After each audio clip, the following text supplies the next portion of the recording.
అందరికీ నమస్కారం. రామాయణము ప్రధానముగా సీతారాముల పుణ్యచరితము, ఆంజనేయ భక్తి భరితము.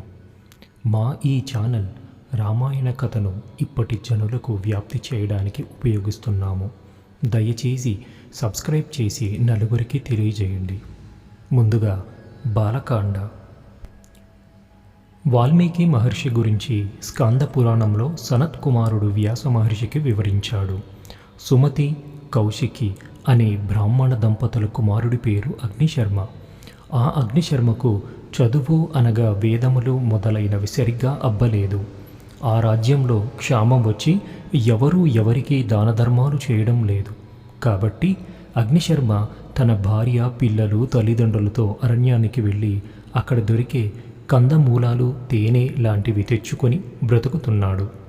చదువు సరిగ్గా అబ్బనందువల్ల అక్కడ ఉండే దొంగలతో స్నేహం చేసి దొంగతనాలు చేయడం ప్రారంభించాడు. ఒకసారి అటుగా వెళుతున్న కొంతమంది మహర్షులను ఆపి, మీ దగ్గర ఉన్నది ఇవ్వండి, లేకపోతే చంపుతాను అన్నాడు. ఆ మహర్షులలో ఉన్న అత్రి మహర్షి, నువ్వు ఈ దొంగతనాలు ఎందుకు చేస్తున్నావు అని అగ్నిశర్మను అడిగారు. నన్ను నమ్ముకున్న నా భార్యను, నా తల్లిదండ్రులను, నా పిల్లలను పోషించుకోవడానికి అని చెప్పాడు శర్మ. అలా అయితే నువ్వు ఇప్పటిదాకా చేసిన ఈ దొంగతనాల వల్ల నీకు కలిగిన పాపాన్ని నీ కుటుంబ సభ్యులలో ఎవరన్నా పంచుకుంటారేమో అని అడిగిరా అని అత్రి మహర్షి అన్నారు. మమ్మల్ని పోషించడం నీ కర్తవ్యం, కాబట్టి నువ్వు మమ్మల్ని పోషించాలి. నువ్వు తెచ్చావు, మేము అనుభవిస్తున్నాము, మేము తిన్నాము. కానీ ఎలా తెచ్చావు అన్నదానికి మాత్రం ఇచ్చే ఫలితాన్ని నువ్వే అనుభవించాలి అని అన్నారు. శర్మ కుటుంబ సభ్యులు చాలా బాధ కలిగి మళ్ళీ ఆ ఋషుల దగ్గరికి వచ్చి నా పాపాలను పోగొట్టుకునే మార్గం చెప్పమన్నాడు. ధ్యానం చెయ్యి అని అత్రి మహర్షి చెప్పి వెళ్ళిపోయారు. ఆ తరువాత 13 సంవత్సరాల తర్వాత ఆ మహర్షులు ఇదే దారిలో తిరిగి వస్తుంటే అక్కడ ఒక పెద్ద పుట్ట కనబడింది. ధ్యానమగ్ధుడై ఉన్న అగ్నిశర్మ మీద పుట్టలు పెరిగాయి. తన మీద పుట్టలు కట్టినా తెలియని స్థితిలో ఉన్నాడు కాబట్టి ఆయనకు వాల్మీకి అని పిలిచి బయటకు రమ్మన్నారు. ఇది ఆయనకు పౌరుష నామమయ్యింది. అప్పుడు ఆ మహర్షులు ఆయనని ఉత్తర దిక్కుకు వెళ్ళి భగవంతుడిని ధ్యానం చేయమన్నారు. వాల్మీకి మహర్షి కుశస్థలి అనే ప్రదేశానికి వెళ్ళి పరమశివుడిని ఆరాధన చేశారు. అప్పుడు ఆయనకు విష్ణు కథ రాయగలిగే అదృష్టాన్ని బ్రహ్మగారు ఇచ్చారు. అంటే ఆయనకి త్రిమూర్తుల అనుగ్రహం లభించిందన్నమాట. ఒకసారి వాల్మీకి మహర్షికి నారదుడిని ఏమడిగారంటే, ఈ లోకంలో ఇప్పుడే ఇక్కడే ఉన్న గుణవంతుడు, వీర్యవంతుడు, ధర్మాత్ముడు, కృతజ్ఞత భావం కలిగినవాడు, సత్యం పలికేవాడు, దృఢమైన సంకల్పం కలిగినవాడు, చారిత్రము కలిగినవాడు, అన్ని ప్రాణులు మంచి కోరేవాడు, విద్యావంతుడు, సమర్థుడు, ఎన్నిసార్లు చూసినా ఇంకా చూడాలనిపించేంత సౌందర్యం కలిగినవాడు, ధైర్యవంతుడు, క్రోధాన్ని జయించినవాడు, తేజస్సు కలిగినవాడు, ఎదుటి వారిలో మంచిని చూసేవాడు, అవసరమైనప్పుడు కోపాన్ని తెచ్చుకోగలిగినవాడు ఉంటే నాకు చెప్పండి అని అడిగాడు. నువ్వు చెప్పిన గుణాలన్నీ ఒక మనిషిలో ఉండటం కష్టమే, కానీ ఒకడున్నాడు, నీకిప్పుడు అతని గురించి చెప్తాను అని నారద మహర్షి ఇలా అన్నారు. ఇక్ష్వాకు వంశంలోని రాముడని పేరు గల ఒక వ్యక్తి జన్మించాడు. ఆయనకు నువ్వు అడిగిన 16 గుణాలు ఉన్నాయి అని చెప్పి 100 శ్లోకాలలో సంక్షిప్త రామాయణాన్ని వాల్మీకి మహర్షికి నారదుడు చెప్పాడు. అలా చెప్పిన తరువాత నారదుడు వెళ్ళిపోయాడు. అది విన్న వాల్మీకి మనసు చాలా ఆనందంగా ఉంది. ఆ రోజు మధ్యాహ్న సమయంలో సంధ్యావందనం చేయడానికి తమసా నది తీరానికి భరద్వాజుడు అన్న శిష్యుడితో వెళ్ళారు.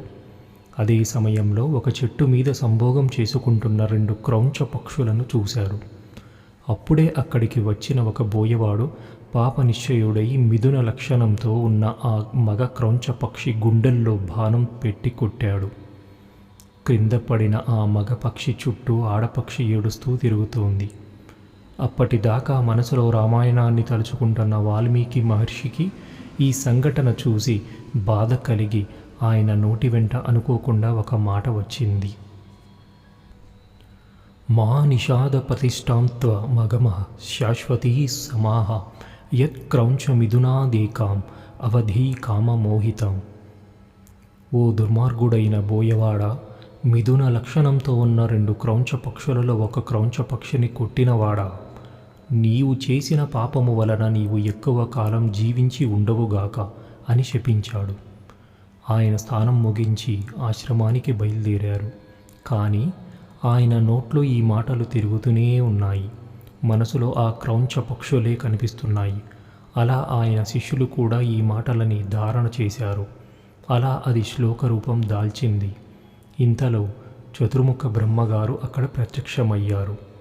ఆశ్చర్యపోయిన వాల్మీకి మహర్షి బ్రహ్మగారిని ఆశ్రమంలోకి తీసుకువెళ్ళి కూర్చోబెట్టారు. అప్పుడు బ్రహ్మగారు అన్నారు, ఓ బ్రాహ్మణుడా, నీ నోటి నుండి వచ్చిన ఆ శ్లోకమే రామాయణ కథ అన్నారు. ఆ శ్లోకానికి అర్థం చూడండి. నిషాద అంటే బోయవాడు అని ఒక అర్థము. అలాగే సమస్త లోకములు తన యందున్న నారాయణుడు అని ఒక అర్థము. మా అంటే లక్ష్మీదేవి. మా నిషాద ప్రతిష్ఠాం మగమహ శాశ్వతీ సమాహ అంటే లక్ష్మిని తనదిగా కలిగిన ఓ శ్రీనివాసుడా, నీ కీర్తి శాశ్వతముగా నిలబడుగాక. యత్ క్రౌంచ మిథునాదేకాం అవధి కామమోహితాం. కామం చేత పీడింపబడి బ్రహ్మగారు ఇచ్చిన వరములు చేత అహంకారము పొంది కామమే జీవితంగా జీవిస్తున్న రాక్షసుల జంట అయిన రావణ మండోదరులలో రావణుడు అనే క్రౌంచ పక్షిని నీ బాణంతో కొట్టి చంపిన ఓ రామా, నీకు మంగళము జరుగుగాక అని ఆ శ్లోక అర్థం మారింది. బ్రహ్మగారు అన్నారు, నా శక్తి అయిన సరస్వతి అనుగ్రహం చేత నువ్వు ఈరోజు రామాయణాన్ని పలికావు. నాయనా, నేను నీకు వరం ఇస్తున్నాను. నువ్వు కూర్చొని రామాయణం రాద్దామని మొదలెడితే రాముడు, లక్ష్మణుడు, సీతమ్మ, రాక్షసులు మొదలైన వాళ్ళు మాట్లాడినదే కాదు, వాళ్ళ మనసులో అనుకున్న విషయాలు కూడా నీకు తెలుస్తాయి. ఈ భూమి మీద నదులు, పర్వతాలు ఎంతకాలం ఉంటాయో అంతకాలం రామాయణం ఉంటుంది. ఇందులో ఒక్క మాట అబద్ధం కానీ కల్పితం కానీ ఉండదు. నువ్వు ఇంకా రామాయణం రాయడం మొదలుపెట్టు అని వరం ఇచ్చి వెళ్ళిపోయారు. వాల్మీకి మహర్షి ధ్యానం చేసి కూర్చోగా ఆయనకి బ్రహ్మగారి వరం వల్ల జరిగిన రామాయణం అంతా ఆయనకు కనబడసాగింది. ఆయన రామాయణం రచించడం ప్రారంభించారు. మొత్తం 24,000 శ్లోకాలు, 6 కాండాలు, 6 కాండాల మీద ఒక కాండ, 500 సర్గల రామాయణాన్ని రచించడం ప్రారంభించారు. తరువాత ఆయన ఈ రామాయణాన్ని ఎవరితో పాడిస్తే బాగుంటుందని చెప్పి అక్కడున్న లవకుశలతో పాడించారు. వాళ్ళు తర్వాత ఆ రామాయణాన్ని రాముడి సమక్షంలోనే అయోధ్యలో పాడటం మొదలుపెట్టారు. ఇప్పుడు అసలు కథ ప్రారంభం. రామాయణం ప్రారంభం చేస్తూ వాల్మీకి మహర్షి ఇలా అంటారు, పూర్వకాలంలో కోసల దేశం అనే గొప్ప రాజ్యం ఉండేది. ఆ దేశ రాజధాని అయిన అయోధ్యని మనువు తన సంకల్ప బలంతో నిర్మించాడు. ఆ నగరం 12 యోజనముల పొడవు, 3 యోజనముల వెడల్పు ఉండేది. యోజనం అంటే 9 మైళ్ళు. ఆ నగరం మధ్యలో రాజప్రసాదంలో దశరథ మహారాజు నివాసం ఉండేవారు. ఆయన నగరంలో రహదారులన్నీ విశాలంగా ఎప్పుడూ సుగంధ ధూపాలతో ఉండేవి. ధాన్యం, చెరకు లాంటి పంటలన్నీ బాగా పండేవి ఆ రాజ్యంలో.